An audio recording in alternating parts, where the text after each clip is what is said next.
नमस्कार दोस्तों, आप सभी का स्वागत है बीपीएससी एनालिसिस की एक नई वीडियो में। इस वीडियो में हम लोग बात करने जा रहे हैं फिर से अपना पुराना टॉपिक असिस्टेंट सैनिटरी। अब ये असिस्टेंट सैनिटरी पे बार बार वीडियो क्यों बनाना पड़ जाता है मुझे समझ नहीं आता है, लेकिन अभी फिर से मैं आपको कुछ अपडेट्स देना चाहता हूँ सैनिटरी के रिगार्डिंग। बहुत ही इंपॉर्टेंट अपडेट्स हैं और ये अपडेट्स कोई बहुत ही इंपॉर्टेंट नहीं भी हैं, क्योंकि ये मैंने आपको सभी लोगों को पहले ही बता दिया था और 2 महीने पहले ही बता दिया था। कोई नई बात नहीं बताई थी, आप लोगों को 2 महीने पहले ही बता दिया था। लेकिन आप लोगों को भ्रमित करने के लिए कुछ यूट्यूब चैनल्स लगातार कोशिश कर रहे हैं, निरंतर प्रयास है उन लोगों की तरफ से कि कैसे स्टूडेंट को भ्रमित कर दिया जाए। और उन्होंने कुछ एजेंट्स भी अपने छोड़े हुए हैं, वो आते हैं कमेंट करते हैं कि भाई आप उन पे सवाल क्यों उठा रहे हो। अरे क्यों नहीं उठाएं भाई सवाल। मैं ऐसा नहीं है कि मैं उन पे सवाल उठा रहा हूँ, मैं उन पे सवाल उठा के बेमतलब का फुटेज ही दे रहा हूँ उनको। मैं उन पे भी सवाल उठा रहा हूँ, मैं एग्जामिनेशन कंट्रोलर पे भी सवाल उठा रहा हूँ, मैं आईएएस रंजीत कुमार पे भी सवाल उठा रहा हूँ। तो जो गलत है उस पर सवाल उठाए जाएंगे। मैं उठाऊं, कोई उठाएगा, सवाल तो उठाए जाएंगे। जो चीज़ गलत है उस पर सवाल उठेगा ही। आप उसको डिफेंड करते रहिए, कोई फ़ायदा नहीं है। आने वाले समय में रिजल्ट आ जाएगा। अरे आने वाले समय में तो हो सकता है कि आप में से कोई देश का प्रधानमंत्री भी बन जाए। आने वाले समय में हो सकता है मैं बीपीएससी पकौड़ा वाला खोल लूँ, आप बीएसएससी चाय वाला खोल लें, कोई यूपीएससी कचरी वाला खोल ले। आने वाले समय का बात नहीं करते हैं, जो होने वाला चीज़ है प्रैक्टिकलिटी पे बात करते हैं। फालतू चीज़ें पे बात करने से कोई मतलब नहीं है। यूट्यूब पे बना के व्यूज़ लेना कोई मतलब नहीं है इसका। अब आप लोगों सभी लोगों को 2 महीने पहले ही बता दिया था कि असिस्टेंट सैनिटरी के एग्ज़ाम नहीं रिजल्ट आ रहा है उसका अभी। फिर भी कुछ लोगों ने आपको भ्रमित किया, सभी लोगों को। और आप लोगों से सबसे बड़ा रिक्वेस्ट है मेरा, आप लोग में से सिर्फ 10% लोगों ने चैनल को सब्सक्राइब किया हुआ है, जबकि इस चैनल पे सिर्फ और सिर्फ करेक्ट इन्फॉर्मेशन आपको दी गई है। 150 वीडियोस डले हैं, 150 वीडियोस में कभी भी एक भी फालतू इन्फॉर्मेशन नहीं दी गई है, हमेशा सही इन्फॉर्मेशन दी गई है आप लोगों को। अब अभी देख लीजिए, exam conducted on assistant public sanitary and waste management officer 286 पदें। Exam conducted on 12/11/2022 and 13/11/2022। अब देख लीजिए अपडेटेड क्या है, अच्छा से देख लीजिए, जूम कर दे रहा हूँ। ये है अपडेटेड डेट शीट 31/3, 31 मार्च। फरवरी भी नहीं, मार्च भी नहीं, मार्च के आखिरी दिन पे रिजल्ट आएगा। और मैं ये क्यों समझा रहा हूँ आप लोगों को, डे 1 से बता रहा हूँ। आप लोगों ने, मैं आपको एक चीज़ अभी दिखा देता हूँ फ़ोन पे। आप लोगों ने, आप लोग भी देखिए सारी चीज़ों से अवगत होते हो, ऐसा बात नहीं है। जो स्टूडेंट्स होते हैं ना उनको मालूम होता है मोटा मोटी, लेकिन जो जो इन्फ्लुएंसर्स हैं, so called influencers, social media influencers, और वो लोग टेलीग्राम और बाकी जगह पे, वो लोग आप लोग को आकर दिग्भ्रमित कर देते हैं। अभी देखिए, ये बीपीएससी का वेबसाइट खोला हुआ है मैंने। जितने भी एग्जामिनेशंस हुए हैं, जितने भी एग्जामिनेशंस, असिस्टेंट प्रोफेसर इंग्लिश, उसके बाद फिर कोई एग्जामिनेशन, ये देख लीजिए आप, मैकेनिकल की एग्जामिनेशन हुई है, लेक्चरर फिजिक्स की एग्जामिनेशन, असिस्टेंट प्रोफेसर केमिस्ट्री की examination, assistant professor English, lecturer mechanical, assistant professor physics, मतलब कोई भी एग्ज़ाम आप उठाकर देख लो। बीपीएससी जो ट्रेंड को फॉलो कर रही है, वो ट्रेंड है री इनविटेशन देना पहली बार, और दूसरी बार फिर जा कर के आप लोगों को रिजल्ट देना। तो अभी जो री इनविटेशन, पहले जो प्रोसेस होता था कि भाई आपने, आयोग एक आंसर की जारी करती थी, उस पर ऑब्जेक्शंस होते थे, और उसके बाद ऑब्जेक्शंस के बाद एक दूसरी आंसर की जारी करती थी और रिजल्ट आ जाता था। तो अब ये सिस्टम इस बार से तो होने जाने वाला है नहीं। अब ये लोग क्या कर रहे हैं, ये अच्छी चीज़ कर रहे हैं, मैं इसमें मैं आलोचना नहीं कर रहा हूँ आयोग की किसी भी प्रकार से।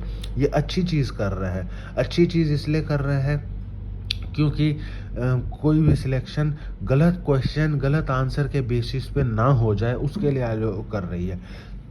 ठीक है, तो ये अच्छी बात है। अब एक और बात करते हैं कि एग्जामिनेशन कंट्रोलर, अब एग्जामिनेशन कंट्रोलर सर जो हैं वो, उनको अभी हटाया गया है। ठीक है, आप लोग मतलब, आप किसी पर्सनली किसी को नहीं कह रहा हूँ, मतलब हम लोग, आप लोग की ही डिमांड थी कि वो बहुत दिन से एक पद पे बने हुए हैं, तो उनकी ऐसा माना जा रहा था कि वो भी मिले हुए होंगे इन चीज़ों में, जो पेपर लीक और बैकडोर एंट्री की बात है वो भी उसमें इंक्लूड मिले हुए होंगे। तो उनको हटा दिया गया। ठीक है, उनको हटाया गया तो तुरंत रिलीविंग लेटर नहीं आया। उस पे मैंने एक वीडियो बनाई कि भाई अभी भी वो बने हुए हैं वहाँ पे। तो बहुत सारे लोग आए बताने लगे कि भाई सरकारी काम ऐसा नहीं चलता है, वैसा नहीं चलता है, आपको नहीं कुछ पता है सरकारी काम कैसा चलता है। भाई मुझे तो इतना पता है, मेरे एक आइडल हैं अशोक खेमका नाम के। ठीक है, मुझे तो इतना ही पता है, अशोक खेमका नाम है उनका, आईएएस ऑफिसर है, हरियाणा कैडर के हैं। 29 साल ड्यूटी किए हैं, 53 पोस्टिंग लिए हैं, 53 ट्रांसफ़र लिए हैं 29 साल ड्यूटी में। मिंट से पहले ट्रांसफ़र होता है, मिंट से पहले। यहाँ समझ लो कि आप वो किशनगंज में है, उनको बोला कि भाई आप हो गए रोहतास पोस्टेड, ठीक है रोहतास जाओ। निकले वो किशनगंज से रोहतास की तरफ, रास्ते में बता रहे रोहतास नहीं जाना है, अब आप निकलो यहाँ से चंपारण। चंपारण पहुँचे, 4 दिन रहे, पता लगा अब यहाँ से जाना है कटिहार। ऐसे व्यक्ति लोगों ने काम किया है।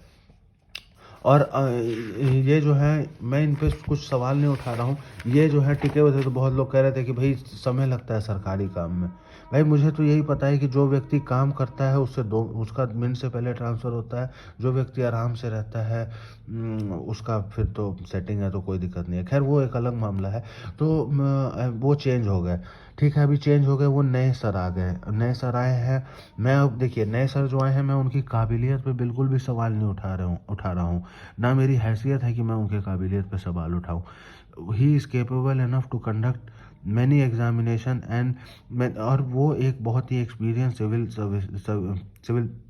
सर्वेंट होंगे, बहुत ही एक्सपीरियंस सिविल सर्वेंट होंगे, तभी उनको इस तरह का पद संभालने का मौका दिया जा रहा है। एक बात मैं आप लोगों को, सब लोगों को समझा दूँ अच्छे तरीके से कि जो व्यक्ति सिंसियर होता है अपने वर्क में, उन्हीं व्यक्तियों को अच्छे अच्छे पदों पे, फाइनल स्टेज के, आप जब फाइनल स्टेज में पहुंचोगे तो उन्हीं व्यक्तियों को ज़्यादातर जो है अच्छे अच्छे स्टेजेस पे वो डाला जाता है। तो मैं उनके काबिलियत पे बिल्कुल भी शक नहीं कर रहा हूँ। बट बात ऐसी है कि जब कभी भी कोई एक व्यक्ति नया आता है कहीं भी काम करने, आप ही कहीं जाओ नए जगह पे ज्वाइन करोगे, तो जब कभी भी आता है तो उसको सेटल डाउन करने में टाइम लगता है। मैं फिर से बोल रहा हूँ, मैं कैपेबिलिटी और उनके एक्सपीरियंस में सवाल नहीं उठा रहा हूँ। बट कोई भी व्यक्ति अगर नए जगह पे जाता है तो उसको सेटल डाउन करने में टाइम लगेगा ही लगेगा। ये खुद से समझने वाली चीज़ है। ये मैं अब क्या किसी को बोल के समझाऊँ आप लोगों को। तो वो आए हैं, उनको भी समय लगेगा ही। 2-4 दिन वो अपना एडजस्ट करेंगे, सारी चीज़ें करेंगे, चीज़ों को समझेंगे, फिर उस हिसाब से मीटिंग्स कंडक्ट कराएंगे और फिर एक्शन लेंगे अपना।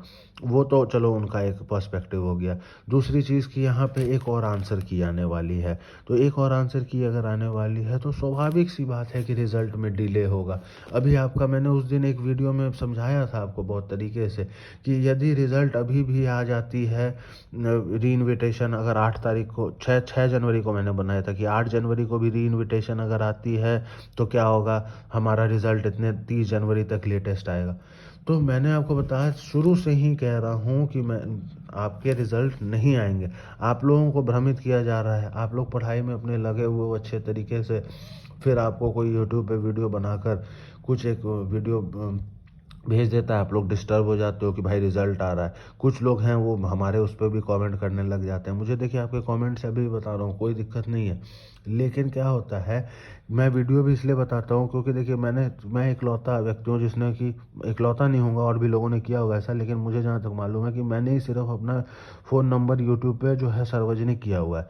तो लोग मुझे फ़ोन करते हैं, तो जब 1, 2, 3 लोग एक ही प्रॉब्लम के लिए फ़ोन करते हैं ना, तो मुझे लगता है कि भाई ये प्रॉब्लम सबकी है। और तो मैं सोचता हूँ कि सबको एक बार में ही जाकर संबोधित कर दूँ यूट्यूब के माध्यम से। तो ये मेरा मोटिव रहता है, कोई व्यूज़ पाना और ऐसा कुछ भी, कोई ख़ास पैसा नहीं आ रहा है व्यूज़ पे, अब आप लोगों को क्या समझाऊँ। खैर, तो ये चीज़ है सैनिटरी में लेकर। और जितने भी, एक और चीज़ जो कॉल रिकॉर्डिंग सामने आ रही हैं कि बीपीएससी ऑफिस में फ़ोन करा और फिर बीपीएससी के बंदों ने ये कहा, और जो कॉल रिकॉर्डिंग्स आ रही हैं सामने, और एक फीमेल कैंडिडेट है, मैं फीमेल कैंडिडेट है उनके बारे में क्या ही बोलूं। लेकिन देखिए, आप एक कैंडिडेट हैं, आपको भी समझना चाहिए कि बीपीएससी आयोग के ऑफिस में जो रिसेप्शनिस्ट बैठे हुए हैं वो परेशान हैं वैसे ही, दिन भर फ़ोन उठाने से। दूसरी चीज़ कि उनको वैसे भी उतना कोई ख़ास ज़्यादा जानकारी नहीं दी गई है। आप उनको मतलब वो कर रहे हो कि कब आएगा सर, 3 महीना हो गया नहीं आया। अरे that particular person whosoever he or she may be is not responsible for your result. That person is only there to attend your calls and to provide the wholesome information to you. जो जानकारी उनको दी जाएगी वही जानकारी उनको बढ़ाने के लिए फ़ोन उठा के बताने के लिए रखा गया है। That person is not accountable to you. आप उस पर चढ़ रहे हैं कि नहीं 3 महीना हो गया, आप क्यों नहीं दिए, ये नहीं दिए, वो नहीं दिए। अब वैसे थोड़ी होता है। फिर उसने भी रिवर्ट बैक करके कुछ मतलब फ्रस्ट्रेटिंग थोड़ा मतलब चिड़चिड़ा के उसने भी जवाब दे दिया। फिर एक जो गर्ल स्टूडेंट हैं आप उनसे कह रहे हैं कि आप किस तरह से बात कर रहे हो, वो कह रहे हैं आप किस तरह से बात कर रहे हो। He or she whosoever he may be is not entitled to answer us. वो हमें जवाब देने के लिए नहीं बैठा हुआ है। उसका काम है, उसको फ़ोन दे दिया गया है, उसे एक इन्फॉर्मेशन दे दी गई है, उसको बोल दिया गया है कि भाई फ़ोन जिसका आएगा उसको जवाब ये दे देना है बस। उस बेचारे को सच में नहीं मालूम कि सैनिटरी का रिज़ल्ट 1 महीना मार्च में भी आएगा कि नहीं आएगा। आप लोग उसको भी परेशान कर रहे हो। ठीक है, मैं ये मना नहीं कर रहा हूँ फ़ोन करने से, फ़ोन करो, आपका भाई राइट है, बिल्कुल राइट है। आपने फॉर्म भरा है, आपने एग्ज़ाम दिया है, आपका बिल्कुल राइट है जानने का। लेकिन इस तरह से नहीं कि 3 महीना हो गया आया नहीं। अरे भाई आप गुस्सा उस पर क्यों निकाल रहे हो? अब इस पर भी हो सकता है कमेंट्स आने लग जाएं कुछ लोगों के कि भाई आप क्यों बोल रहे हो। बोलने की बात नहीं है, जो आप चीज़ों को समझने की ज़रूरत है। जब आप चीज़ों को समझ जाओगे ना तो मुझे ये सब वीडियो बनाने की भी ज़रूरत नहीं पड़ेगी। जब सारे बच्चे चीज़ों को खुद से ही समझ जाएंगे तो क्या ज़रूरत है ये सब सारी वीडियो बनाने का।